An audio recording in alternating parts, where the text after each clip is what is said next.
Nous allons faire en sorte que l'OTAN soit très contente et que nous aussi nous soyons très contents. Mais nous avons besoin du Groenland pour des raisons de sécurité nationale. Vous allez voir jusqu'où je peux aller pour acquérir le Groenland.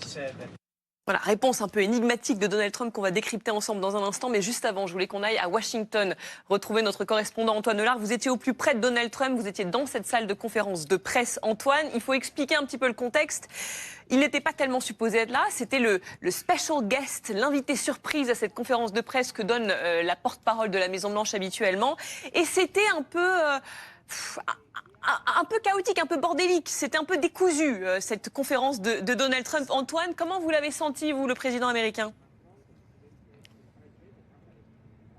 Oui, décousu, comme souvent lorsque Donald Trump prend la parole. D'ailleurs, en fait, ce qui est marquant, c'est que pendant plus d'une heure, 1h20 exactement, Donald Trump s'est lancé dans un très long monologue pour essentiellement faire le service après-vente de sa politique. Vous savez que ça fait 1 an, jour pour jour, qu'il est de retour à la Maison-Blanche. Et Donald Trump voulait montrer tout ce qu'il a accompli à un moment où il est en difficulté dans les sondages, avec une très grande majorité d'Américains qui sont mécontents de son action, mécontents en particulier de son action sur l'économie. C'est vrai que Donald Trump a été élu avant tout pour améliorer le pouvoir d'achat des Américains, ce qu'il n'a pas réussi à faire pour le moment.